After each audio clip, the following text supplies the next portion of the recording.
श्रीमन्नारायण नारायण हरि हरि।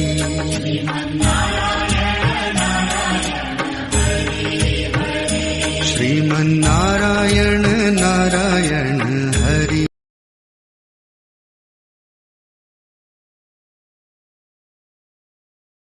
स्वर्गलोक में इंद्र और अन्य देवता चिंतित होकर भगवान विष्णु के पास आते हैं। वे बताते हैं कि दानवेंद्र राजा बलि ने 100 यज्ञ पूरे कर लिए हैं और अब वह स्वर्ग का राज्य छीनने की तैयारी कर रहा है। देवता भगवान विष्णु से इस समस्या का समाधान ढूंढने की प्रार्थना करते हैं। इंद्र, हे भगवान, राजा बलि ने अपनी शक्तियों को इतनी बढ़ा लिया है कि अब वह स्वर्ग पर अधिकार जमाने की सोच रहा है। हम सभी को आपकी सहायता की आवश्यकता है। भगवान विष्णु, चिंता मत करो इंद्र। मैं वामन अवतार लेकर इस समस्या का समाधान करूंगा। भगवान विष्णु वामन अवतार धारण करते हैं, जो कि एक छोटे कद के ब्राह्मण बालक के रूप में प्रकट होते हैं। वे राजा बलि के यज्ञ स्थल पर पहुंचते हैं, जहां बलि यज्ञ कर रहा होता है। बलि, हे बालक, तुम्हारा स्वागत है। बताओ, तुम्हें क्या चाहिए? वामन, हे महाबली राजा, मुझे केवल 3 पग भूमि चाहिए। बलि के गुरु शुक्राचार्य वामन भगवान की पहचान कर लेते हैं और बलि को चेतावनी देते हैं कि वह इस ब्राह्मण को भूमि न दे। लेकिन बलि उनकी बात को नजरअंदाज कर देता है। शुक्राचार्य, राजा बलि, यह साधारण ब्राह्मण नहीं है। यह स्वयं भगवान विष्णु है।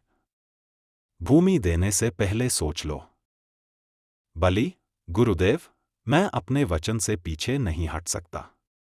मैं 3 पग भूमि इस ब्राह्मण को दान में दूंगा। बलि राजा वामन को 3 पग भूमि दान कर देता है।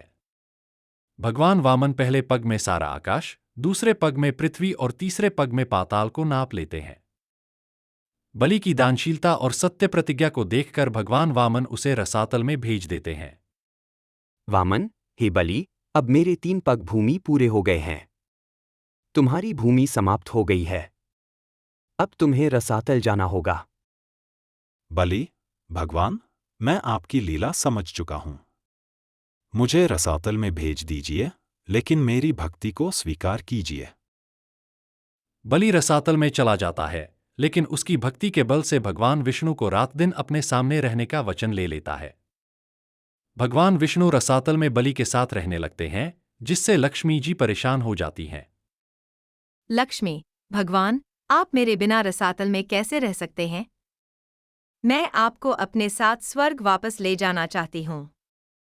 भगवान विष्णु, देवी, बलि की भक्ति सच्ची है। मैं उसका वचन पूरा कर रहा हूँ। लक्ष्मी जी नारद जी की सलाह पर बलि के पास जाती हैं और उसे रक्षाबंधन बांधकर अपना भाई बनाती हैं। बलि लक्ष्मी जी को बहन मानकर भगवान विष्णु को उनके साथ जाने की अनुमति दे देता है।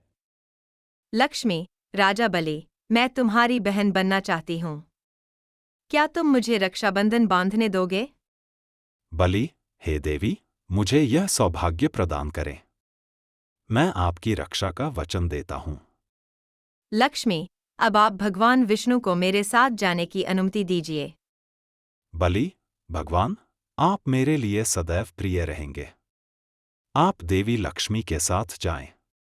भगवान विष्णु लक्ष्मी जी के साथ स्वर्ग वापस लौट आते हैं और बलि के अभिमान को चकनाचूर कर देने के कारण यह त्योहार बलेव के नाम से प्रसिद्ध हो जाता है। श्रावण मास की पूर्णिमा तिथि को इस घटना की याद में रक्षाबंधन मनाया जाता है।